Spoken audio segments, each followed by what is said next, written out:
Olá, meus amigos e minhas amigas. Após longa espera e expectativas, a Hungria finalmente se prepara para votar a favor da adesão da Suécia à OTAN. Esse movimento acaba encerrando meses de limbo e negociações diplomáticas, quase 2 anos após a Suécia, que tem sido historicamente um país neutro, solicitar sua entrada na Aliança Militar Ocidental.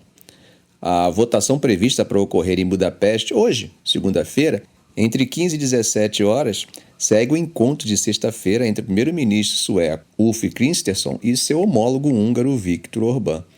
Numa demonstração de solidariedade, afirmaram estar preparados para morrer um pelo outro, pondo de lado suas diferenças. Durante uma coletiva de imprensa conjunta, que, embora calorosa, foi meticulosamente gerenciada, os dois países também assinaram um novo acordo militar, no qual a Suécia prometeu vender 4 novos aviões Gripen para somar aos 14 que a Hungria já havia adquirido anteriormente. Esse desenvolvimento ocorre após a Turquia, no mês passado, dar sua aprovação à ratificação da Suécia na OTAN, deixando a Hungria como o último país a aprovar o pedido sueco, apesar das garantias de Orbán de que não seria o último membro da OTAN a assinar. A mudança de direção veio depois que o líder do grupo parlamentar do Fidesz sugeriu na semana passada que a questão fosse levantada no parlamento húngaro na segunda-feira, quando reabrisse após o recesso de inverno.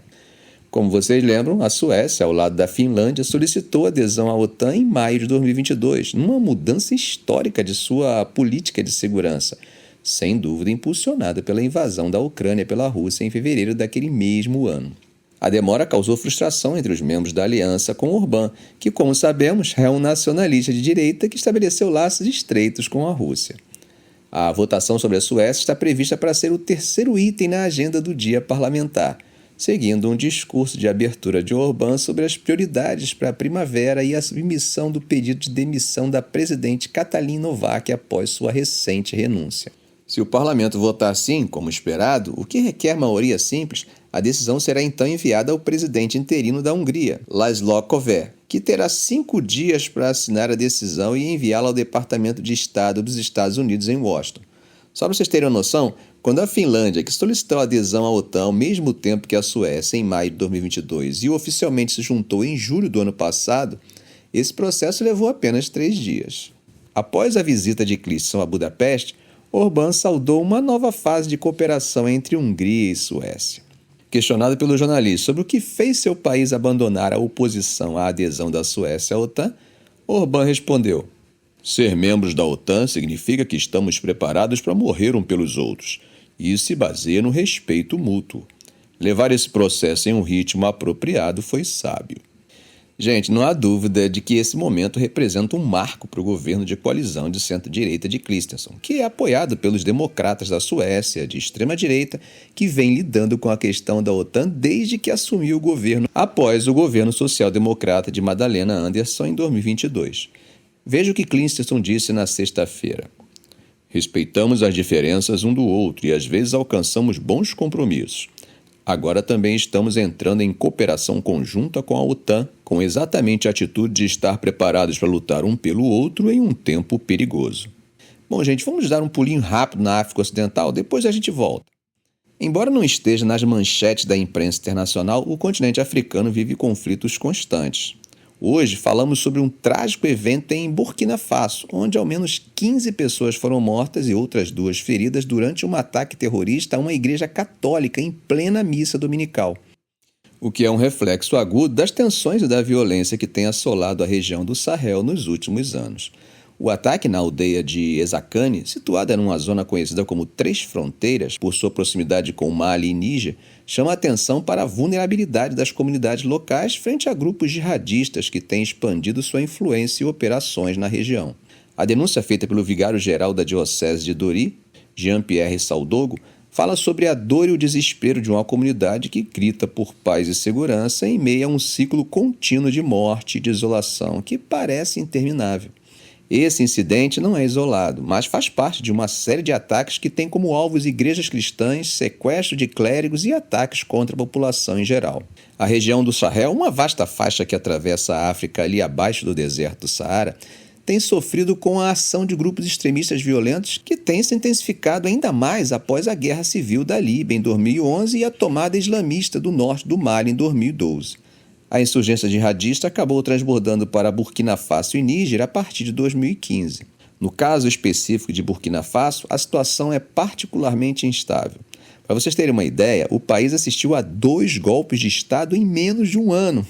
Isso mesmo, foi em 2022. Os 2 golpes, em parte, foram motivados pela insatisfação com o fracasso do governo em conter exatamente a violência jihadista. A ascensão do capitão Ibrahim Traoré ao poder é um reflexo da profunda crise política e de segurança que o país enfrenta. Com cerca de 20 mil pessoas mortas pela violência e mais de 2 milhões deslocados de uma população de apenas 24 milhões, Burkina Faso exemplifica as graves consequências humanitárias de segurança da insurgência jihadista no Sahel. Voltando para a Europa, o presidente ucraniano Volodymyr Zelensky disse que está determinado a preparar seu país para enfrentar o que parece ser uma escalada contínua das hostilidades, chamando atenção para a importância do apoio ocidental para a sobrevivência e eventual vitória da Ucrânia.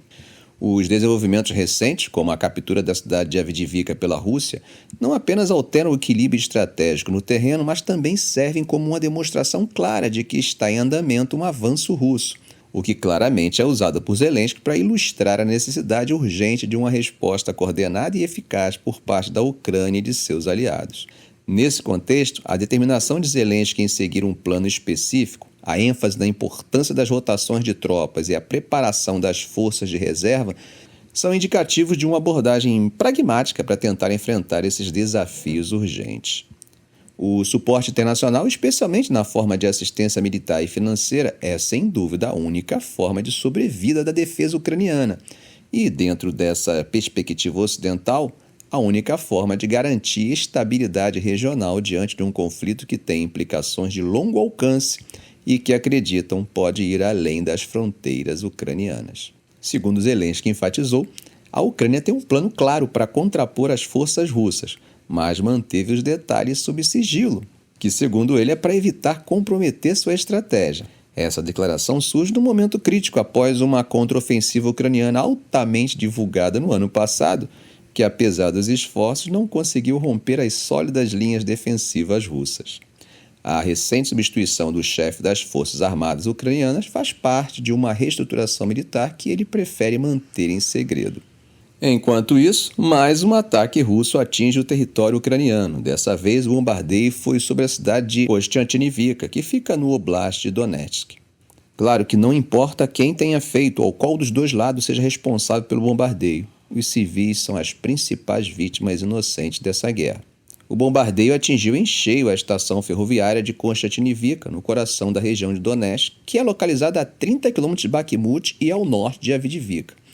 A estação, que ainda estava operacional e abrigava um ponto de ajuda humanitária, agora é um monte de escombros. No plano diplomático, Zelensky expressa a esperança de realizar uma cúpula na Suíça nessa primavera para discutir a visão de paz da Ucrânia com seus aliados, antes de apresentá-la à Rússia.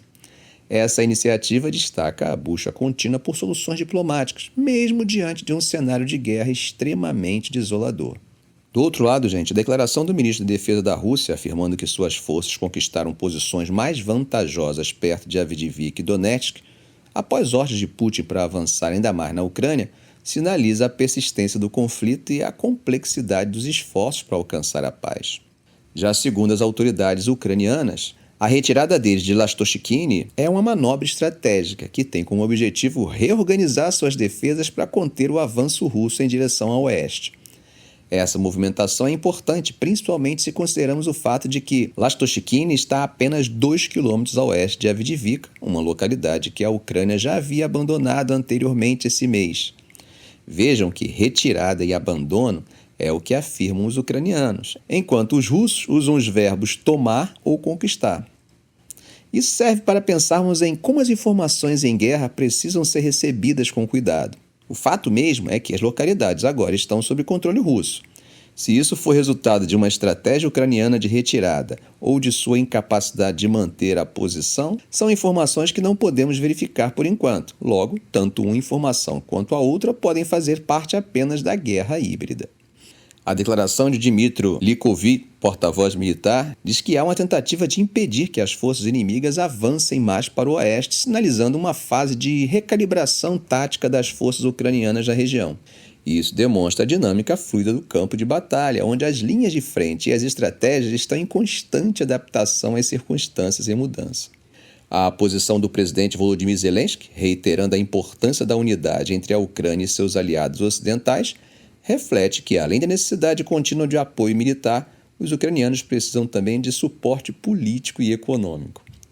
A menção às dificuldades enfrentadas pelas forças ucranianas, incluindo a falta de armas e munições, destaca os desafios logísticos e operacionais que a Ucrânia enfrenta enquanto busca sustentar sua resistência.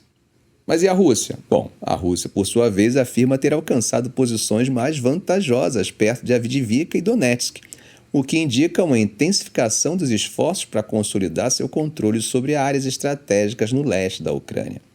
Essa afirmação russa também serve para projetar uma imagem de progresso e sucesso em suas operações militares na região, parte de uma retórica mais ampla que busca justificar e legitimar suas ações no conflito. Perceberam como a visão sobre o mesmo fato é totalmente diferente de um e do outro? A formação de uma nova linha defensiva a oeste de Lastochkine pela Ucrânia aponta para a preparação de um estágio prolongado de confrontos, onde a defesa territorial se torna uma prioridade ainda maior. Isso demonstra a complexidade do conflito, mostrando que a consolidação de uma defesa pela Ucrânia e, em contraposição, uma sólida defesa do terreno conquistado pela Rússia vai marcando uma situação de nova consolidação geográfica da Ucrânia, que dificilmente poderá ser restaurada. Mas tudo pode mudar e a situação pode escalar ainda mais. Digo isso pelo fato de que, recentemente, o primeiro-ministro eslovaco, Robert Fico, apontou para uma possível nova fase de apoio internacional à Ucrânia. Fico mencionou que alguns membros da OTAN e da União Europeia estão considerando enviar tropas para a Ucrânia em uma base bilateral, embora não tenha fornecido detalhes específicos. Essa informação foi divulgada em um contexto de preparação para uma reunião de líderes europeus em Paris, a qual Fico comparecerá. Apesar de sua posição conhecida contra o fornecimento militar à Ucrânia e de ser percebido por alguns como pró-Rússia, a falta de comentários imediatos de outros líderes europeus deixa muitas questões em aberto. Fico também disse que está preocupado com a possibilidade de uma grande escalada do conflito na Ucrânia, mas enfatizou que a Eslováquia, membro tanto da União Europeia quanto da OTAN, não enviaria soldados.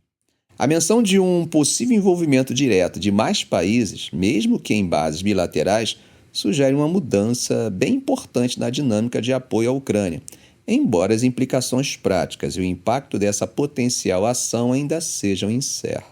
Ficamos por aqui. Se esse vídeo foi útil para você, faça um comentário, compartilhe em suas redes sociais, dê um like. E é claro, se ainda não for inscrito, inscreva-se no canal e ative o sininho. Ok, gente? Um grande abraço do professor Arão Alves.